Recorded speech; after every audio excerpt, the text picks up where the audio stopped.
Hello दोस्तों, आज हम बात करने वाले हैं स्कोडा काइलिक के बारे में और पता करेंगे कि स्कोडा का ये प्रोडक्ट हिट हुआ है या फ्लॉप। मगर जानने से पहले और वीडियो में आगे बढ़ने से पहले अगर आपको ये वीडियो पसंद आती है तो इस वीडियो को ज़रूर लाइक करें और चैनल को ज़रूर सब्सक्राइब करें, क्योंकि आप लोगों को ये हमारी वीडियो बहुत अच्छी लगती हैं। आप देखते हैं, लाइक भी करते हैं, मगर सब्सक्राइब करना भूल जाते हैं। मगर याद दिलाना हमारा काम है, इसलिए आगे बढ़ने से पहले हमारे चैनल को सब्सक्राइब ज़रूर करें। देखिए, जैसा कि आप सभी ने देखा है कि जो स्कोडा है उसने स्कोडा काइलिक के एनिवर्सरी पर एक स्पेशल ऐड भी जारी किया है, जिसमें बताया गया है कि स्कोडा काइलिक के 1 साल कंप्लीट हो चुका है और उसके लिए उसका एनिवर्सरी एडिशन भी निकाला है। सब बहुत अच्छे तरीके से वो ऐड निकाला और बहुत अच्छे तरीके से सेलिब्रेशन किया है। अब बात ये आती है, क्या स्कोडा काइलिक हिट हुई है या फ्लॉप हुई है? क्योंकि अगर हम नज़र डालें तो पहले से ही इस सेगमेंट में कई कार आती हैं। स्कोडा काइलिक का जो ऑन रोड प्राइस है वो 8.5 लाख से स्टार्ट होकर 16.5 लाख तक जाता है। क्या इस सेगमेंट में नेक्सॉन, फ्रॉन्क्स और अगर बेस वेरिएंट में ही बात करें तो स्विफ्ट डिज़ायर को छोड़ के लोगों ने काइलिक को पसंद किया है? क्या ये अपने सेगमेंट में टिक पाई है? इस बारे में हम अच्छे से चर्चा करते हैं। देखिए, अगर हम बात करें स्कोडा काइलिक की, तो स्कोडा काइलिक ने अपने 1 साल में 50,000 गाड़ियों की सेल करी है। अगर हम इस हिसाब से देखा जाए, ऑन एन एवरेज 4,500 की सेल हर मंथ में स्कोडा काइलिक ने स्कोडा को दी है। तो इस हिसाब से देखें तो ये एक डिसेंट नंबर है, क्योंकि अगर हम हुंडई की एक्स्ट्रा की बात करें तो वो इतने नंबर नहीं निकाल पा रही है, ठीक है। और जो मारुति सुजुकी की इग्निस है वो इतने नंबर नहीं निकाल पा रही है।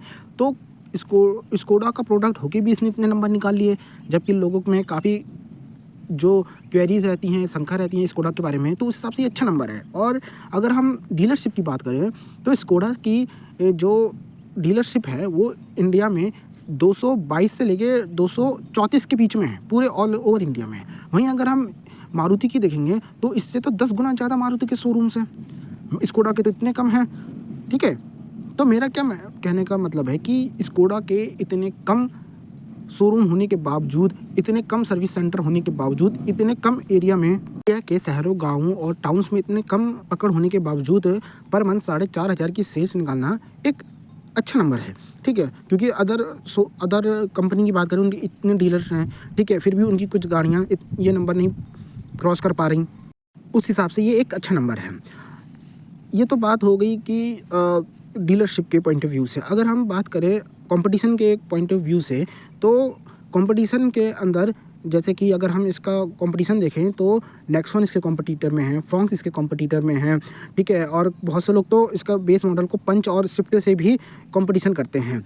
तो देखो, पंच और अगर स्विफ्ट से कंपैरिजन करें तो हाँ, उसके हिसाब से तो ये अपर प्रोडक्ट हो गया। मगर हाँ, नेक्सॉन इसके कंपटीशन में है, 3XO इसके कंपटीशन में है, क्योंकि उनमें भी टर्बो इंजन आता है और इसमें भी टर्बो इंजन आता है। मगर इसका टर्बो इंजन उनके टर्बो इंजन से ज़्यादा पावरफुल माना जाता है, बल्कि इसका छोटा है। इसका 1.0 लीटर का है, उनका 1.2 लीटर का पेट्रोल टर्बो इंजन है, तब भी इसका ज़्यादा पावरफुल माना जाता है। इसका जो ड्राइविंग डायनेमिक है और ये फन टू ड्राइव है, इसका ज़्यादा अच्छा माना जाता है, तब भी ये इतना टिक गई है, जो कि एक अच्छी बात है। अगर हम ज़रा गौर से देखें कि नेक्सॉन है, 3XO है, फ्रॉन्क्स हैं, जो इनके मेन कॉम्पिटिटर हैं, उनके अगर हम देखें तो कई वेरिएंट में आपको मिलते हैं। जैसे कि आपको कई फ्यूल टाइप में मिलते हैं, जैसे कि आपको नेक्सॉन 3XO और फ्रॉन्क्स, ये सब आपको पेट्रोल में भी मिलेंगे, ठीक है, CNG में भी मिलेंगे।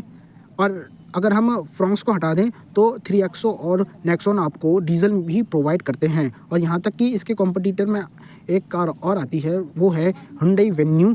एक कार और है जिसका नाम है किया सोनेट, ठीक है, उसमें भी आपको डीजल का ऑप्शन मिल रहा है। इन दोनों में भी आपको डीजल का ऑप्शन मिल रहा है, इन दोनों में भी आपको पेट्रोल का ऑप्शन मिल रहा है।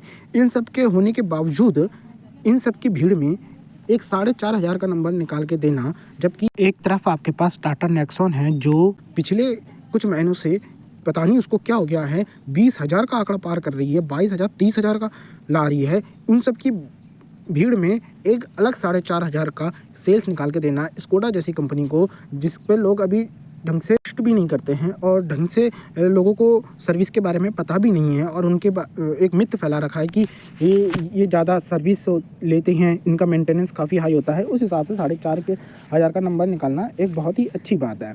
और देखना तो ये होगा कि अब इसका कंपटीशन अब रियल लाइफ में शुरू हुआ है, क्योंकि टाटा पंच को फेसलिफ्ट मिल चुका है और जैसे ही फेसलिफ्ट मिला है उसको उसका डिज़ाइन काफ़ी ज़्यादा अच्छा हो गया है, काफ़ी अच्छे कलर ऑप्शन उसमें मिले हैं और एक तो नया पेट्रोल इंजन भी मिल गया है जो 1.2 लीटर का टर्बो पेट्रोल है।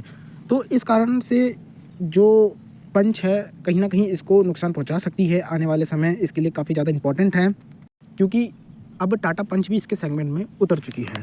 तो ओवरऑल निष्कर्ष निकाला जाए तो मेरे हिसाब से ये तो एक हिट प्रोडक्ट है और स्कोडा की जितनी उम्मीदें इससे थी उसने उसको फुलफ़िल तो किया है, ठीक है। और स्कोडा को एक अच्छा बेस दिया है और कहीं ना कहीं नए नए कस्टमर तक अपनी पहुंच बढ़ाई है इसने। तो इस हिसाब से अभी तक तो ये बेस्ट हिट है और आगे को देखना होगा कि ये क्या परफॉर्म करता है। तो इसी के साथ ये वीडियो यहीं ख़त्म करता हूँ और अपने विचार इस बारे में ज़रूर दिएगा और आपको वीडियो कैसे लगी ये ज़रूर बताइएगा। धन्यवाद एंड थैंक्स फॉर वॉचिंग।